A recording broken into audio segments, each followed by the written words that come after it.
नमस्कार,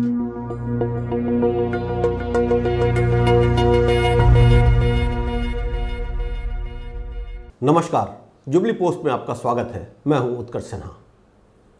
देश में कोरोना संकट के इस दौर में डॉक्टर्स अस्पतालों में ड्यूटी कर रहे हैं, नर्सेस अपने बच्चों को छोड़ के ड्यूटी कर रही हैं, पैरामेडिकल स्टाफ अपनी पूरी जान जोखिम में डालकर मरीजों का इलाज करने में लगा है। सड़क पर पुलिसकर्मी लंबी ड्यूटी दे रहे हैं। भूख प्यास उनके लिए सेकेंडरी हो चुकी है और हमने इन्हें कोरोना वॉरियर्स कहा है। ये वॉरियर्स यानी ये सिपाही, यानी ये हमको बचाने वाले हमारे रक्षक लगातार मुस्तैदी से अपनी ड्यूटी कर रहे हैं। प्रधानमंत्री भी इनका जिक्र करते हैं और रोज़ हम इनका शुक्रिया अदा करते हैं हमें सुरक्षित रखने के लिए।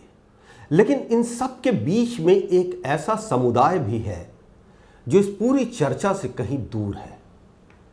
हालांकि उसकी मेहनत इन डॉक्टर्स, इन नर्सेस, इन पुलिसकर्मियों से कहीं कम नहीं है। बावजूद उसके न उनका जिक्र हम तब करते हैं जब हम तालियां बजा रहे होते हैं और न हम तब करते हैं जब हम दिए जला रहे होते हैं। जी हाँ, मैं बात कर रहा हूं देश के बैंकर्स की। सब कुछ लॉकडाउन में है मगर बैंक खुले हैं।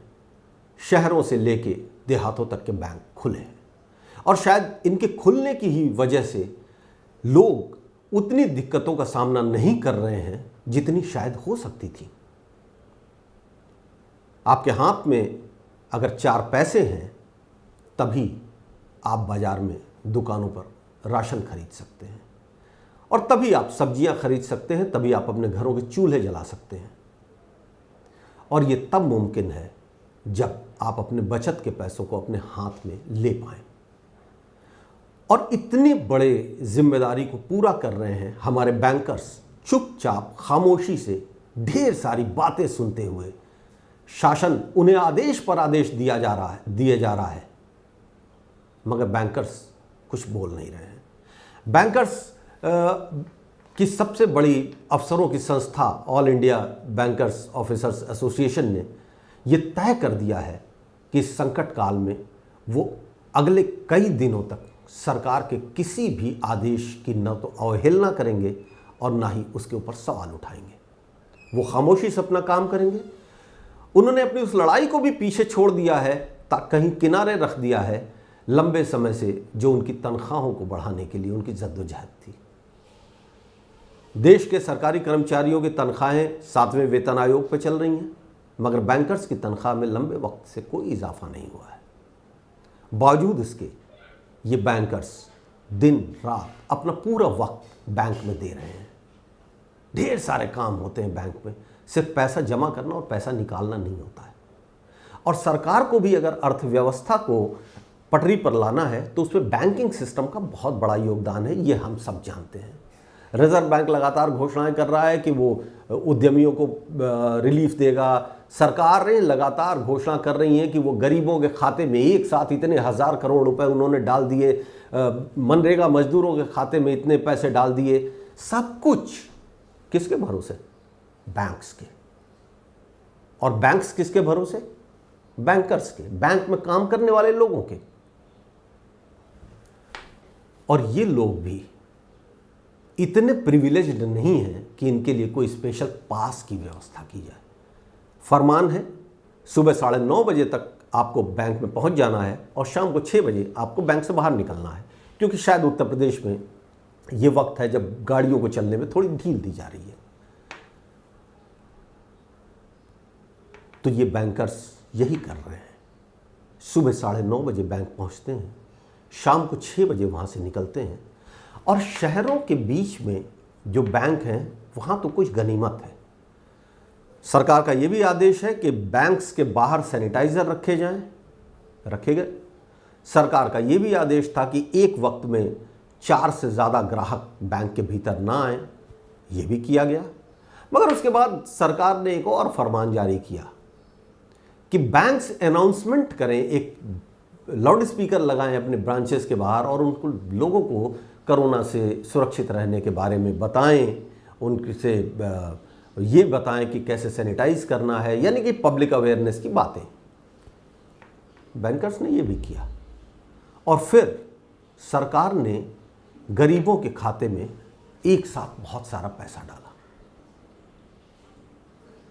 अब बैंकर्स के सामने एक बड़ी मुश्किल कि बैंक के सामने भीड़ लगी है, लोगों को ज़रूरत के लिए 500, 200, 400 रुपए निकालने हैं, क्योंकि 500 रुपए के हिसाब से तो पैसा ही गया था, 1000 रुपए के हिसाब से कुछ लोगों को गया, अलग अलग किसानों के लिए कुछ, मनरेगा मजदूरों के लिए कुछ, और गरीब वंचित तबके के लिए कुछ और।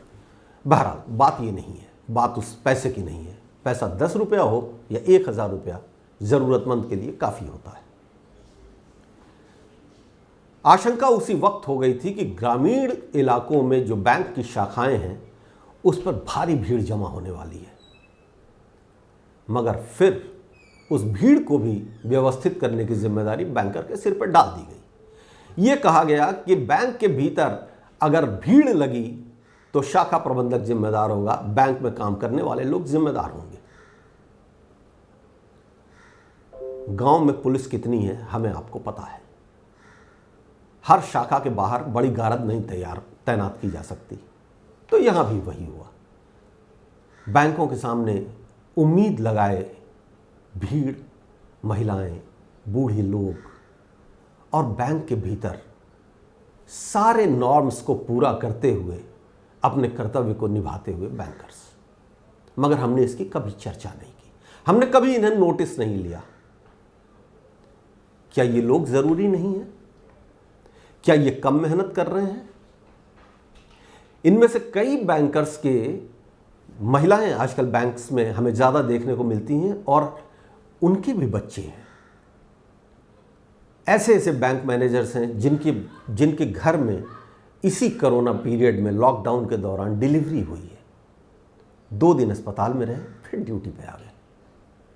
अपने बच्चों को इसलिए छू नहीं पा रहे हैं कि उन्हें डर है कि कहीं बैंक के भीतर काम करते हुए अगर कहीं संक्रमण आ गया तो शायद नवजात के ऊपर भी उसका असर आए।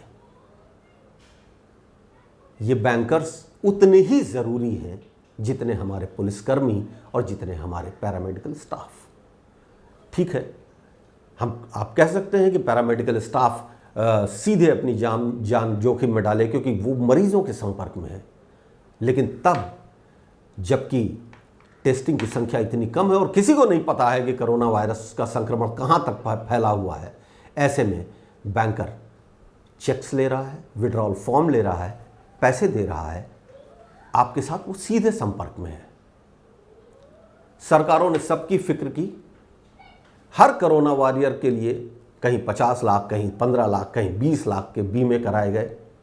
बैंकर्स के लिए कुछ नहीं किया गया। वजह पता नहीं, ये तो नीति नियंता जाने, लेकिन जोखिम एक आम बैंकर को भी उतना ही है जितना किसी पुलिसकर्मी को। तो बात सोचने की है कि हम ये फिक्र क्यों नहीं करते। हम क्यों ये मान के चल रहे हैं कि समाज का ये एक ऐसा नौकरी पेशा वर्ग है जिसको अपनी ड्यूटी निभानी चाहिए। ड्यूटी तो सबको निभानी चाहिए, हर आदमी निभा रहा है, पत्रकार निभा रहा है, पुलिसकर्मी निभा रहा है, और लोग निभा रहे हैं। तो बैंकर्स को खतरा क्या कम हो जाता है?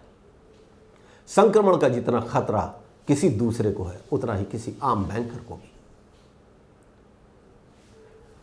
इस सारी बातों को करने के पीछे सिर्फ एक मकसद है। हमें समझना पड़ेगा कि दरअसल हमारी लड़ाई में हमारे साथ कौन लोग हैं, और उनमें से बैंकर्स को हम नहीं छोड़ सकते, क्योंकि एटीएम में पैसे भी अगर हैं तो इसी बैंकर्स की वजह से हैं। वक्त ज़रूरत पर आपके पास अगर पैसे निकालने जाना है तो भी इसी बैंकर की ज़रूरत पड़ेगी। सरकारों को अगर बड़ी संख्या में गरीबों की मदद करनी है तो भी उसका ज़रिया ये बैंकर ही बनेंगे। मगर इन बैंकर्स के लिए सरकार कोई चिंता नहीं दिखाई दे रही है। ये बात खलती है, अटकती है, खटकती है। बहुत सारे बैंक कर्मियों से बातचीत करने के बाद उनका दर्द साझा करने का मौका मिला, और उसके बाद ये तय किया मैंने कि आप सबसे भी ये बात की जाए। तो अगली बार जब भी कोरोना संकट से लड़ने में अपने रक्षकों को याद कीजिएगा, तो उस बैंकर को भी ज़रूर याद कीजिएगा। आज के लिए इतना ही। हम फिर मिलेंगे किसी नए मुद्दे पर नए विचार के साथ। तब तक जुबली पोस्ट के हमारे YouTube चैनल को लाइक कीजिए, सब्सक्राइब कीजिए और बेल आइकन का बटन दबा के रखिए। धन्यवाद। नमस्कार।